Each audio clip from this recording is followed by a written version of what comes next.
कहाँ जा रहे हैं सर? फिर तुम्हें मेरी तरह बनना है तो हालात और मौका देख के मुंह खोला करो।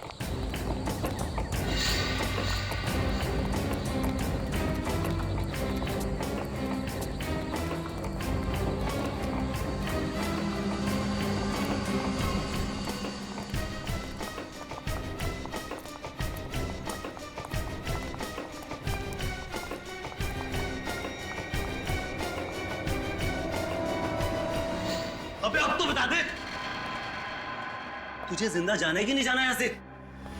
पूरा घर खंगाल लिया मैंने, लेकिन तेरा वो फॉर्मूला मिलता ही नहीं। सुन, मैं और इंतजार नहीं कर सकता। वो फॉर्मूला दिखने भी नहीं वाला तुम लोगों को, चाहे तुम लोग कुछ भी कर लो। सुनत, रस्सी जल गई मगर बल नहीं गया अभी तक। इसने मरने की सोच ही ली है, तुम मार ही देते हैं ना इसे।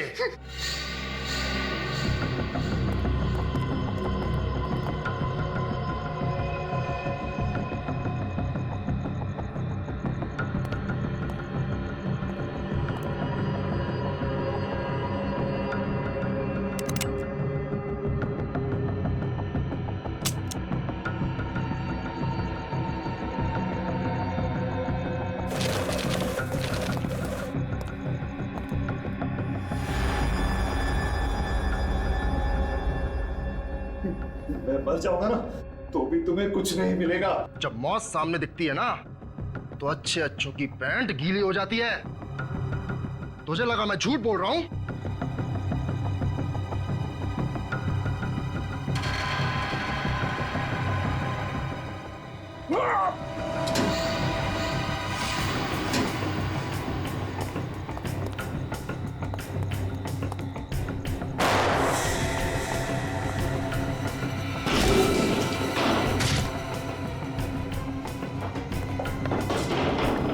CID CID?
सीआईडी को बेवकूफ समझा तुमने। सर इन लोगों को छोड़ना मत। सर ये लोग लाखों लोगों की जान लेना चाहते हैं।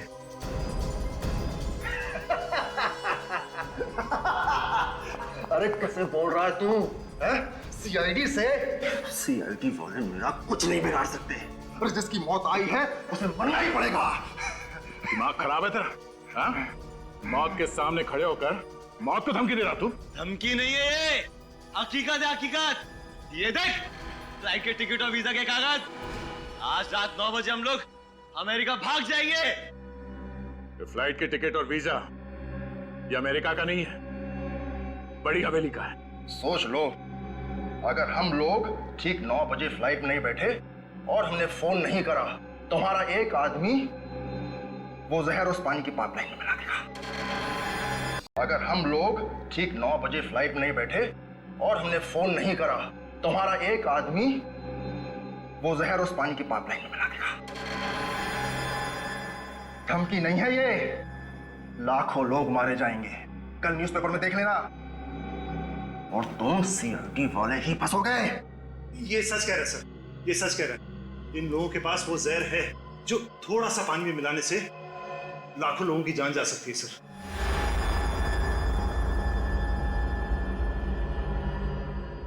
मगर सर ऐसा कोई जहर बना ही नहीं है। ये गलती मुझसे ही हो गई थी, मैंने ही वो जहर बनाया सर। मगर तुमने वो जहर बनाया क्यों? सर बनाना तो नहीं चाहता था मगर बन गया। लेकिन उसके बाद मैंने वो जहर डिस्ट्रॉय करने की बहुत कोशिश की, लेकिन विलास ने मुझे रोक दिया।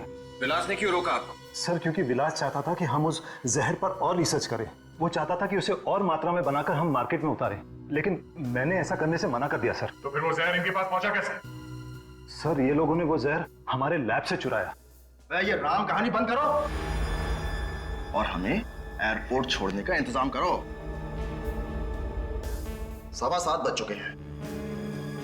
अब लोगों को बचाने के लिए तुम्हारे पास सिर्फ 45 मिनट ही बाकी हैं। तू यहाँ क्या खड़ा है? चल जा, फॉर्मूला लेकर आ।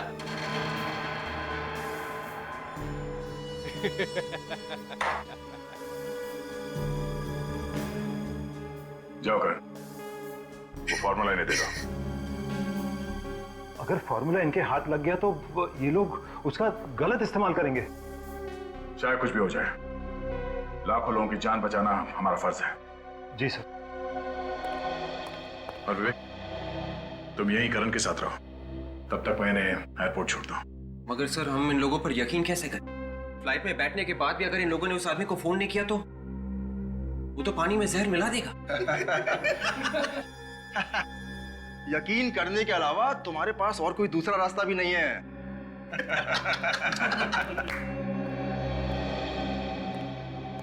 सर वो फॉर्मूला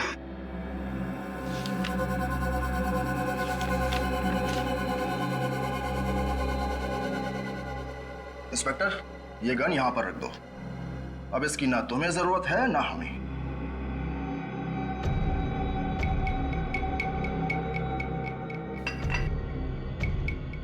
अपनी गन भी रख दो इंस्पेक्टर।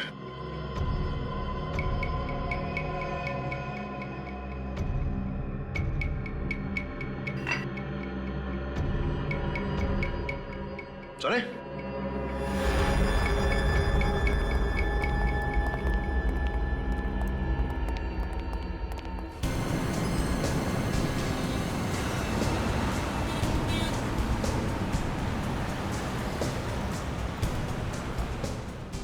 ये तो कहाँ ले जा रहा है? एयरपोर्ट जाने का शॉर्टकट है ये। भाई आधा घंटा तो हो गया है, टाइम पर पहुंचेंगे ना? अरे हर्ष तू तो टेंशन क्यों लेता है यार? ये तो सीआईडी की जिम्मेदारी है। फ्लाइट के अंदर तक बैठा के आएगा या हमें। लेकिन मुझे तो इन सीआईडी वालों के चेहरे पे बिल्कुल भी टेंशन नजर नहीं आ रहा। सीआईडी का बहादुर सिपाही है, ऐसे ही थोड़ी ना टेंशन आएगी इसे।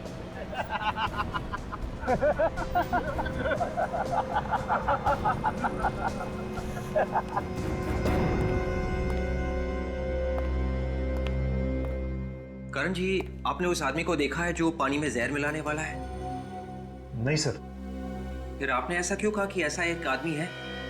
क्योंकि उपेंद्र ने फोन पे एक आदमी को कहा था तैयार रहना। कितने बजे? यही कोई 6:45 बजे। कितनी देर बात की थी? लगभग 15 सेकंड।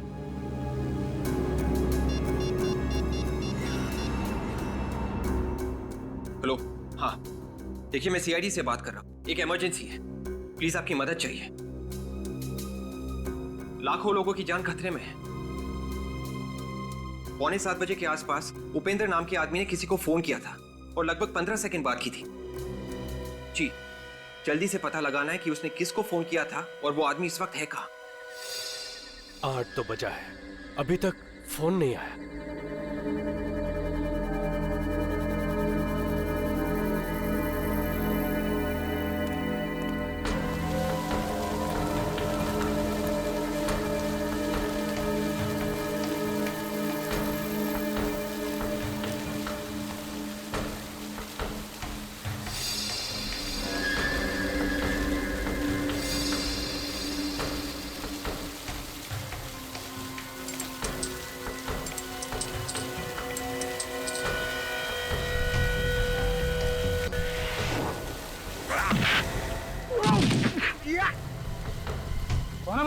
फरिश्ते।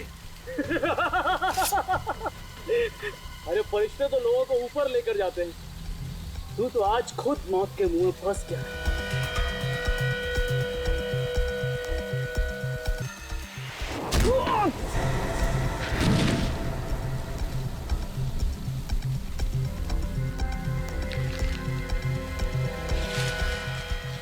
मैंने कुछ नहीं किया,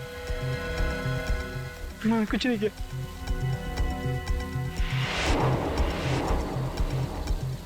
जहर मिलाएगा? हाँ? चल।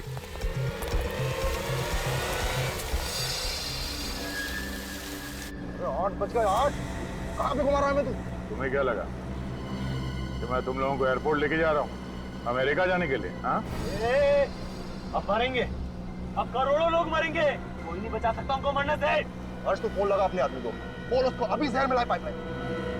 लगा फोन लगा। अभी तक तो सीआईडी वालों ने तुम्हारे लोगों को पाताल से भी ढूंढ के निकाल लिया होगा।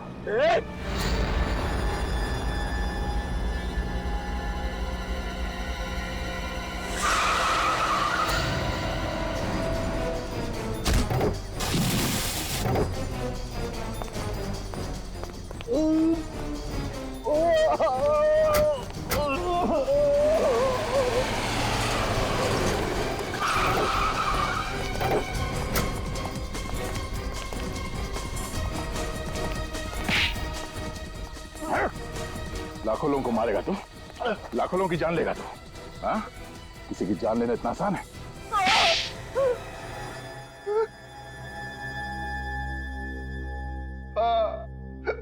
मैं हूं सर, मैंने ही धक्का दिया था सुधा को। क्यों धक्का क्यों दिया सुधा को? सर उसकी जैकेट में तो जहर वाली बोतल छुपी थी सर, वो मुझे नहीं मिल रही थी इसलिए। वो जहर वाली बॉटल सुधा की जैकेट में किसने छुपाई थी? हर्ष ने छुपाई थी सर। सर जैसे मैंने वहां से बोतल चुराई, वहां बवाल बच गया सर। अरे अब तो बता दो किसने किया ये? आज तक तो इस कंपनी में कभी चोरी नहीं हुई, अब ये भी शुरू हो गया यहाँ पे। अभी बता देगा तो बच जाएगा, नहीं तो नौकरी जाएगी उसकी। You please start the checking. सभी की तलाशी ली जाने लगी सर।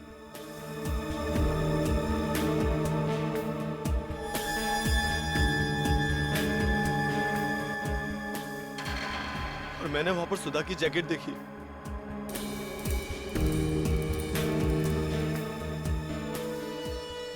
और मैंने वो बोतल सुधा की जैकेट में छुपा दी। और सब कुछ चेक होने के बाद मैंने वो बोतल निकालने की बहुत कोशिश की, पर मुझे मौका ही नहीं मिला और सुधा वहां से चली गई। फिर क्या किया तुम लोगों ने? मैंने सुधा के घर के चक्कर लगाने शुरू कर दिए। हमें किसी भी कीमत पे वो जहर की बोतल चाहिए थी। फिर मुझे पता चला कि सुधा का पति अंधविश्वासी है। और इसी बात का फायदा उठाया तुमने। भोलू को फोन करके बोला कि काम पे मत आओ, और उसका भाई बन के वहां पास वाले फ्लैट में गए काम करने। हाँ? और सुधा के घर में शीशा गिरा दिया। फिर तुम सुधा के घर गए, जहां बालकनी में वो कपड़े फैला रही थी। हाँ, उसने वो जैकेट धो दी थी। वो जैकेट को टंगी हुई देखकर मैं बहुत परेशान हो गया। मैंने उस जैकेट को लोने की कोशिश की, तभी सुधा ने मुझे देख लिया। और उसी खींचातानी में तुमने सुधा को धक्का दे दिया। हाँ सर। और विलास को क्यों मारा? विलास को हमारे बारे में सब कुछ पता चल गया था। उसने धमकी दी कि वो सीआईडी को सब कुछ बता देगा, इसलिए उसे भी मारना पड़ा। गुनहगारों को भगवान तो क्या कोई भी माफ नहीं करता। दो बेगुनाह लोगों की जान ली है, कम से कम फांसी होगी, फांसी।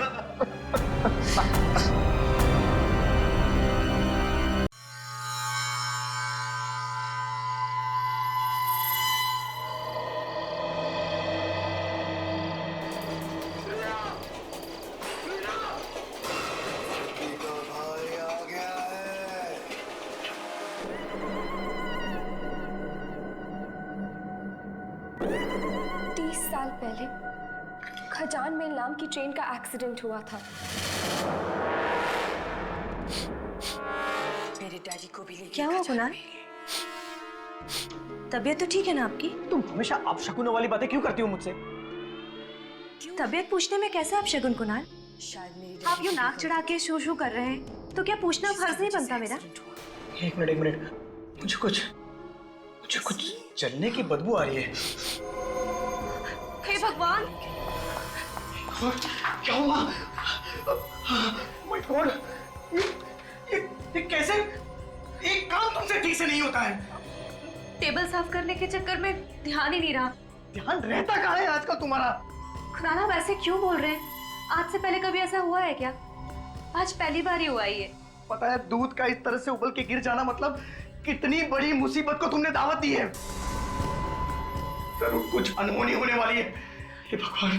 कुणाल ये सब अंधविश्वास है, कोई अनहोनी नहीं होगी। तुम चुप रहो, जबान मत लड़ाओ मुझसे।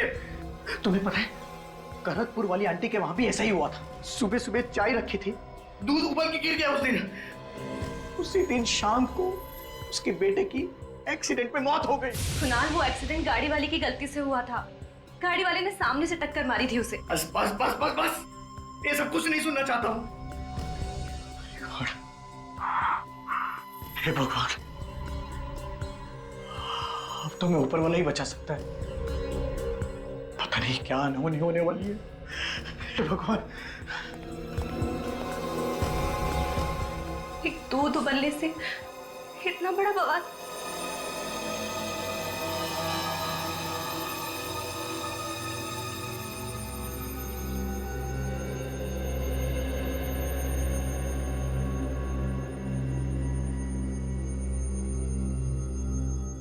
ठीक से संभाल के काम करना, कोई सामान न टूट जाए। आपको बस सामान की पड़ी है ना कुणाल? इस घर में मैं भी रहती हूँ, मेरी कोई चिंता नहीं। तुम हर बात को उल्टे तरीके से क्यों समझती हो? हाँ?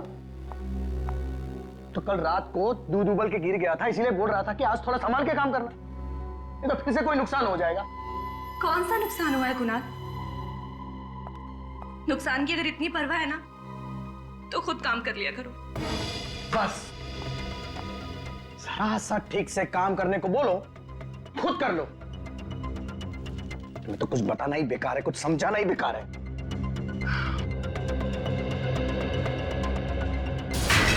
क्या हुआ? ओह माय गॉड, ये क्या कर दिया तुमने? ये बोल रहा था मैं तुम्हें, बोल रहा था कि संभाल के काम करो। मैंने कुछ नहीं किया कुणाल, मैंने बस हाथ लगाया और ये गिर गया।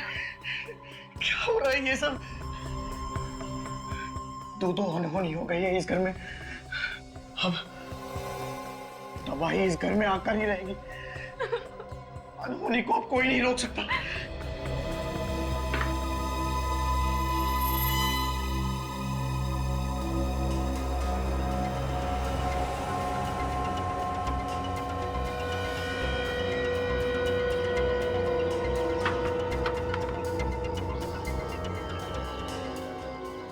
कितनी बार कहा है इनसे कि कपड़े सुखाने का स्टैंड लिया है, लेकिन कानों पे जू ही नहीं रेंगती। हमेशा अंधविश्वासों में फंसे रहेंगे। ये करने से ये हो जाएगा, वो करने से वो हो जाएगा।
अरे रुकिए, अंदर किधर जा रहे हैं? अरे जाने देना यार, सामान बेचना है। अरे बाहर बोर्ड नहीं पड़ा, फेरी वाला और सेल्समैन को अंदर आना मना है।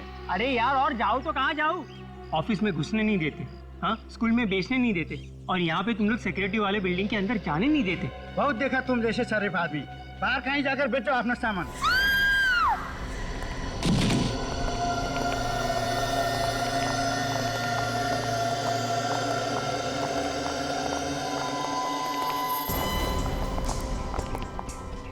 हटिए हटिए। अरे किसके पास फोन है? किसके पास? जल्दी एम्बुलेंस को फोन लगाइए, हॉस्पिटल लेके जाना पड़ेगा ना। पता नहीं साहब कैसे गिरी। कोई फायदा नहीं है एम्बुलेंस बुलाने का, ये तो मर चुकी है। किसी ने इसके हस्बैंड को बुलाया है क्या? सुना सुना सुना सुना सुना सुना जिसका डर था वही हुआ, हो गई ना रोनी।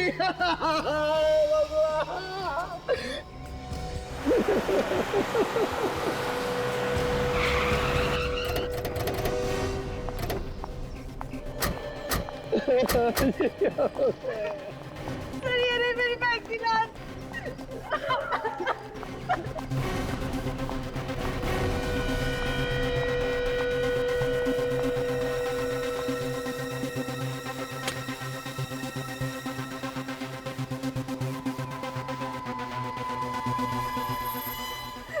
सर मेरी बहन का खून हुआ, उसकी मौत अपने आप नहीं हुई है।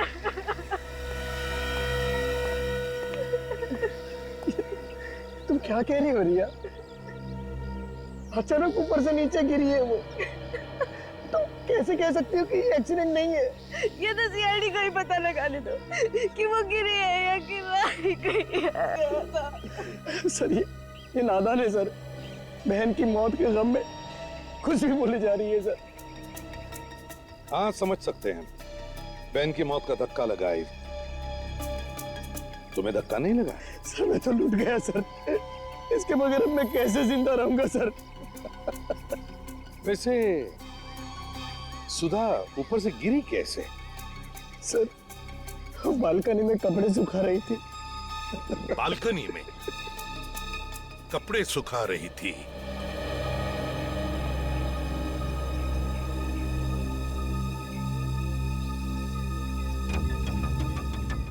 सर, मुझे लगता है सर के बल गिरी होगी। पैर से फिसल के गिरती तो पैर टूट जाते हैं, झटके में आके गिर गई। मतलब सर जब ये नीचे गिरी, इसकी बॉडी को हवा में पलटने का मौका ही नहीं मिला होगा। 2-4 सेकंड में कैसे पलट जाएगी बॉडी? गिरते समय सिर नीचे ही था इसका। अभिजीत, मुझे तो लगता है सुधा को किसी ने धक्का दिया बालकनी से।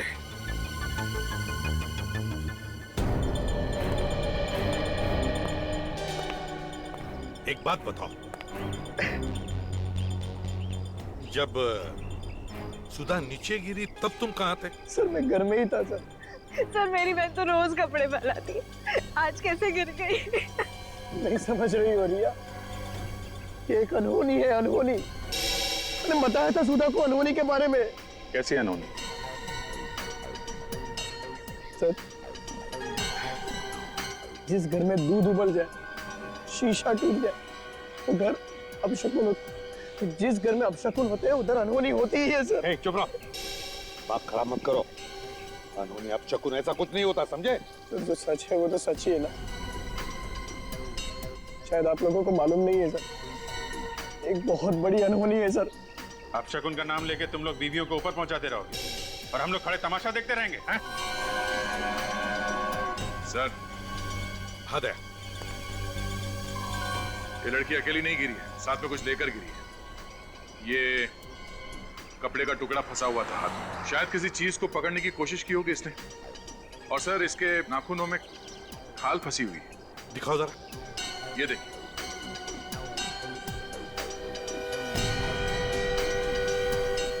इसका मतलब है ऊपर वहां पर कोई तो था जरूर, कोई तो जरूर था वहां पे। तो फिर उसे खरोंच भी आई होगी।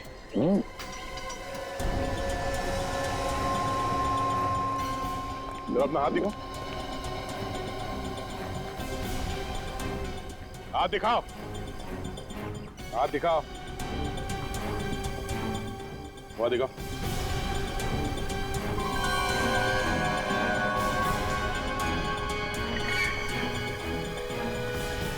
क्या ये? कल शाम को चोट लग गई थी सर। अच्छा,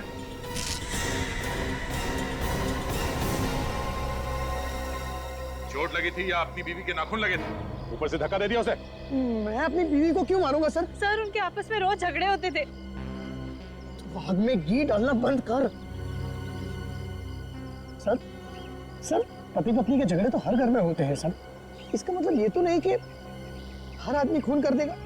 इसे पहचानते हो? सर, ये तो सुधा दीदी के जैकेट का कपड़ा है। ये इसका नहीं है? नहीं सर। तुम्हारा नहीं है? अगर ये सुधा दीदी के जैकेट का टुकड़ा है कपड़े का, तो फिर वो उसी के हाथ में कहां से आया? कैसे आया सुधा के हाथ में? क्यों? सर मुझे नहीं पता है सर। हाँ विक, सर वो जैकेट इन कपड़ों में नहीं है। ओह, जैकेट कपड़ों में नहीं है सर। शायद ऊपर कहीं फंस गई हो। अगर ऊपर फंस गई है तो चलो ऊपर चल के इनका घर भी देखते और वो बालकनी जहां से बेचारी सुधा नीचे गिर गई।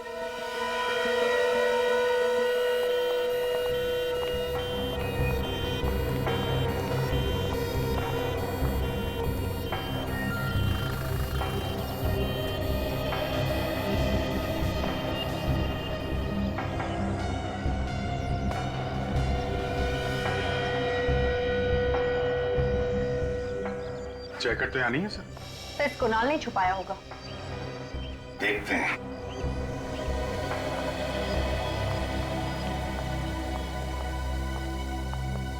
हाँ तो कुणाल, सुधा की जैकेट कहाँ है? सर मुझे सच में नहीं पता है सर। पता नहीं है? जाए ढूंढो जरा घर में अच्छी तरह से, देखो कहां पर है जैकेट।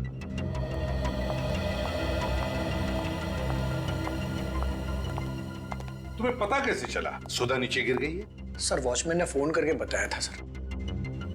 वॉचमैन ने? Yes sir. वॉचमैन इधर आओ। जी सर।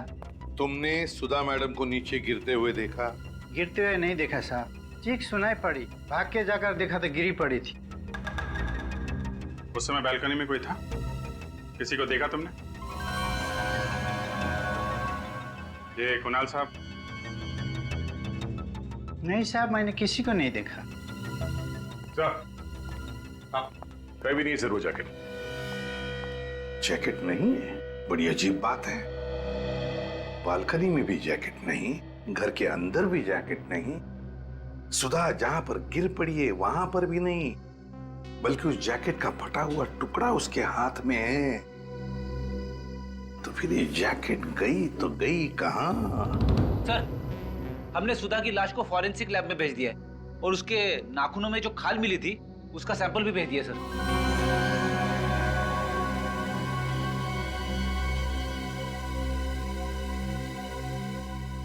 कुणाल जी, फॉरेंसिक की रिपोर्ट आने के बाद तो तुम्हारी मुश्किलें और भी बढ़ेंगी।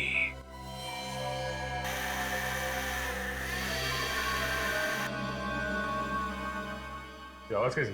साहब जी, पास वाले घर में फर्नीचर का काम चल रहा है। तो शायद इन काम करने वालों ने कुछ देखा हो। हाँ, देखते हैं।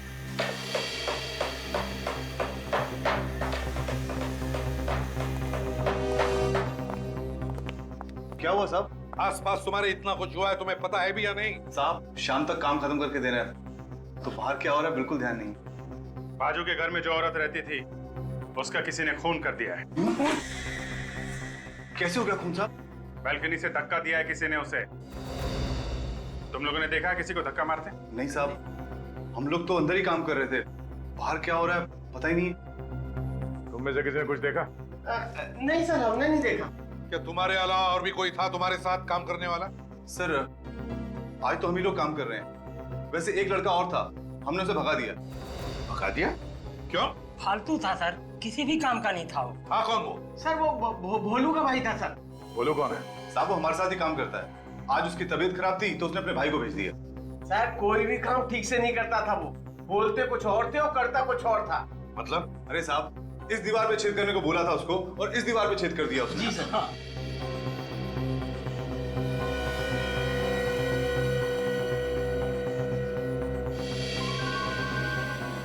सर, ये देखिए सर। माय गॉड, यहां से तो सुधा का पूरा घर दिख रहा है। सर ठीक इसी दीवार के पीछे हमारे घर में मिरर लगा हुआ था सर, और वो मिरर गिर गया था और अपशकुन हो गया था सर। बिल्कुल उस तरफ मिरर लगा हुआ था, तो कहीं ऐसा तो नहीं कि किसी ने जानबूझकर यह अपशकुन किया है? हो सकता है सर, मौत को अनहोनी करने के लिए किया होगा। सर ऐसे क्यों देख रहे हो सर? सर मैं सच कह रहा हूं सर, मैं निर्दोष हूं सर, मैंने कुछ नहीं किया है सर, सच बोल रहा हूं सर। हो सकता है नहीं किया हो, किसी से करवाया हो। जो पता चल जाएगा। भोलू का एड्रेस देना हमें। होता है इस भोलू के भाई का स्केच बनवा लो। यार भोलू, कुछ काम धाम बता ना, खाली बैठे बैठे तंग आ गया हूँ यार। तू क्या काम करेगा? तुझे तो कुछ आता ही नहीं है यार। यार भोलू, वो जो तू लकड़ी का काम करता है उसी में मुझे अपने साथ रख ले। नहीं भैया नहीं, वो काम तुझसे नहीं होगा। लकड़ी के काम में बहुत बारीकी से काम करना पड़ता है। अगर मैं अभी भी सीखना चाहूँ तो सीख सकता हूँ ना? देखो भाई, वैसे तो सीखने की कोई उम्र होती नहीं है।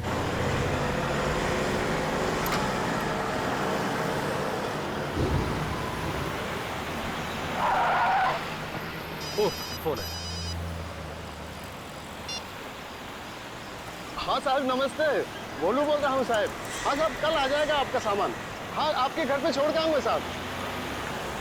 जी साहब। हाँ साहब।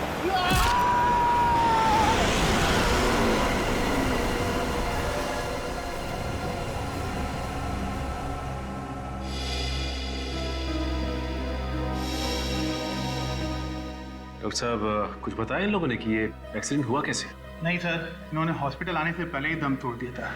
शायद वो लड़का जानता है, यही लेके आए थे नहीं यहाँ पे। ये आपको पता है कि ये एक्सीडेंट हुआ कैसे?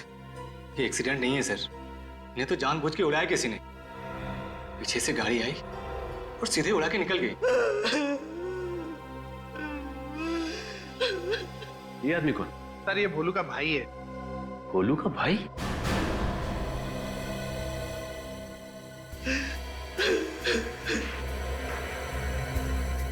सर स्केच में तो कोई और ही है।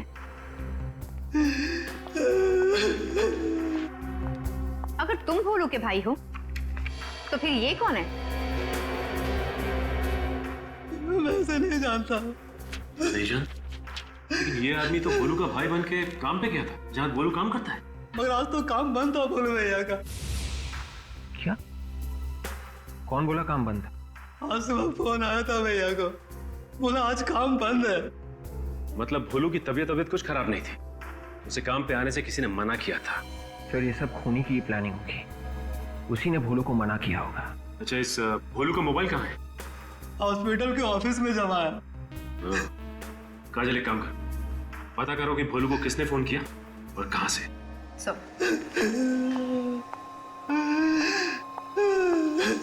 मिस्टर कुणाल, इसे पहचानते हैं आप?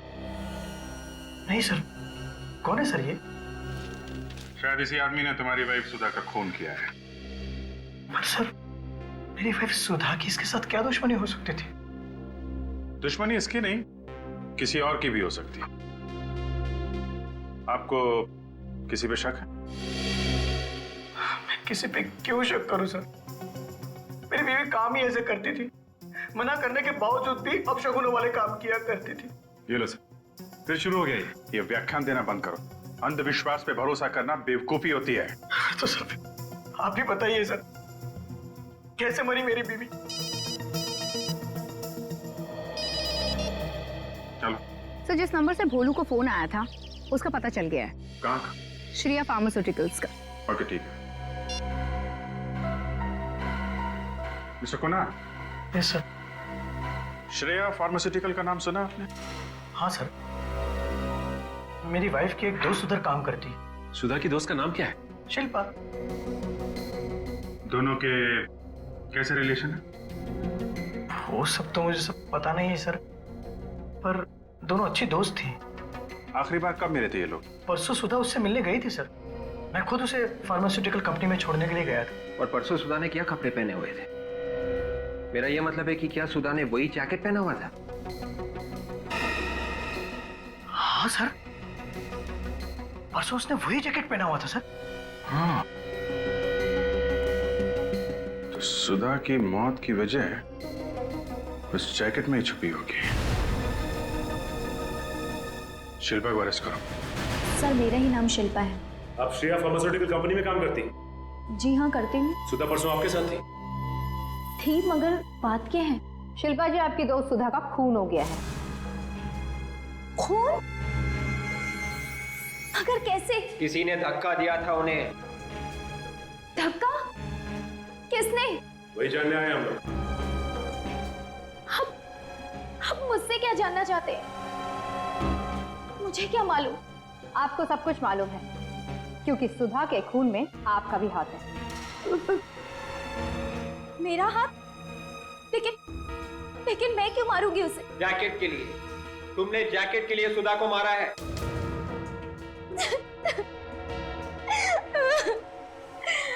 आप लोग क्या बोल रहे हैं? मुझे कुछ भी समझ में नहीं आ रहा।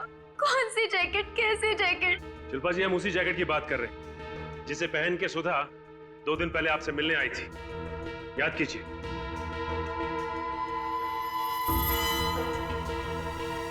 जैकेट पहनकर तो आई थी, लेकिन मुझे उस जैकेट की क्या जरूरत है? मेरे पास तो बहुत सारी जैकेट है मेरे कबर्ड में। काजल, जरा इनका कबर्ड चेक करना। अच्छा, वैसे सुधा उस दिन आपसे मिलने क्यों आई थी? हम साथ में शॉपिंग गए थे। कंपनी के अंदर या कंपनी के बाहर कोई ऐसी चीज हुई जिसे देख के आपको कुछ अजीब सा लगा? उस दिन हम थोड़ी देर के लिए कॉफी पीने बाहर गए और जब लौट के आके देखा तो कंपनी में ताला लग चुका था। तो इसमें ऐसी अजीब सी बात क्या है? हो सकता है ऑफिस बंद करने का टाइम हो गया। ऑफिस बंद करने का टाइम नहीं हुआ था। पूछा तो पता चला कि तलाशी हो रही। तलाशी क्यों हो रही? शायद कुछ चोरी हो गया था। वो जैकेट नहीं मिला। जब आप दोनों कॉफी पीने गए थे तो उस वक्त सुधा ने वो जैकेट पहन रखी थी? नहीं सर, जैकेट तो अंदर ही रखी थी ऑफिस में, चेयर पे। मतलब जब ऑफिस में चोरी हुई थी तो चोर ने वो चोरी का सामान निकालकर उस जैकेट में डाल दिया। मगर सर ऐसी क्या चीज हो सकती है उसमें जिसे हासिल करने के लिए सुधा का खून कर दिया किसी ने? काजल, कुछ ना कुछ तो है जो बहुत इंपॉर्टेंट था और वो अभी उस जैकेट में छुपा हुआ है।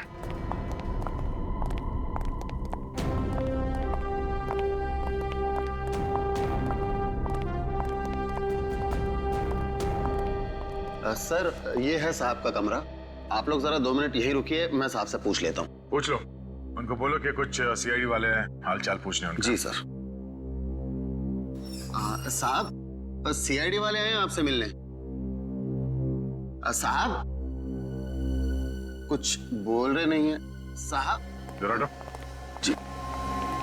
मिस्टर विलास, विलास,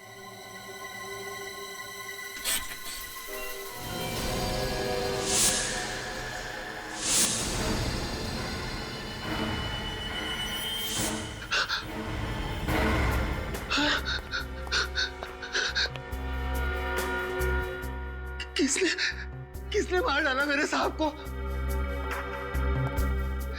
तुम तो यहीं पे थे ना? हाँ? जी, मैं यहीं पे था। मैं बाहर बैठा हुआ था, मुझे पता नहीं साहब को किसने मार दिया। ऑफिस के बाकी के लोग कितने बजे गए यहाँ? सब लोग 6 बजे के आसपास चले गए थे साहब। और सबके जाने के बाद कोई आया था यहाँ पे इनसे मिलने के लिए? कोई नहीं आया साहब, कोई भी नहीं। किसी की चीखने चिल्लाने की आवाज सुनी तुमने? नहीं साहब, मैंने कोई आवाज नहीं सुनी। कोई आवाज नहीं सुनी। एक खून हुआ है यहाँ। कमरे की सारी चीजें अपनी जगह पे है, कोई उथल पुथल नहीं हुआ है। इस आदमी ने अपने आप को बचाने की कोशिश नहीं की होगी। और सब चाकू भी सामने से मारा है। उसका मतलब है विवेक, खूनी विलास के कोई जान पहचान का ही था, जिस पे विलास को कोई शक नहीं था। उसने चाकू निकाला और अचानक इसके छाती पे घोंप दिया। सर, कहीं ये खून उस चोरी की वजह से तो नहीं हुआ है जो यहाँ हुई थी? 3 दिन पहले यहाँ पे किस चीज की चोरी हुई थी? सब वो तो किसी को भी नहीं मालूम, सिर्फ विलास सर और करण साहब ही जानते थे बस। करण साहब? ये करण कौन है? इस कंपनी के दूसरे मालिक है वो। हाँ साहब, उस दिन इन दोनों के बीच में झगड़ा भी हुआ था किसी बात को लेकर। झगड़ा हुआ था? जी। और ये करण आज कितने बजे निकला ऑफिस से? सबके साथ ही निकल गए थे भाई, करीब 6 बजे के आसपास। 6 बजे के आसपास? हाँ। ऐसी कौन सी चीज है जिसकी चोरी की बात इन दोनों ने किसी को नहीं बताई, और फिर दोनों के बीच में झगड़ा हुआ, और फिर आज ये विलास का खून। कहीं इस खून के पीछे करण का हाथ तो नहीं है?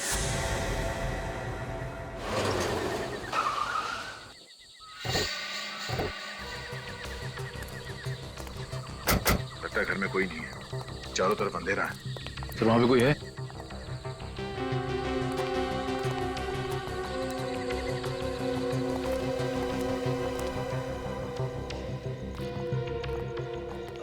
आप लोग करण सर से मिलने हैं? हाँ, तुम कौन हो? मैं हर्ष, उनका असिस्टेंट। तो तुम भी श्रेया फार्मास्यूटिकल में काम करते हो? जी। तो फिर यहाँ बाहर क्यों खड़े? मुझे करण सर का फोन आया था, उन्हें मुझसे मिलना है। इनफैक्ट मैं तो पुणे निकल गया था, बीच रास्ते से मुझे वापस आना पड़ा। लेकिन यहाँ पर आकर देखा तो सर मुझे भुला के पता नहीं कहाँ चले गए। घर बंद है। अच्छा, कब से खड़े हो यहाँ पे? अभी अभी आया हूँ। तो कहाँ गए होंगे, कुछ अंदाजा है? सॉरी। मोबाइल फोन तो होगा ना उनका? जी। प्लीज। वैसे कुछ फायदा नहीं फोन करके, मोबाइल बंद है उनका। मैं कई बार ट्राई करके देख चुका हूँ। ठीक है, थैंक यू। सर, ये करण ऑफिस में नहीं है, घर पे नहीं है, फोन बंद करके कहाँ बैठा होगा?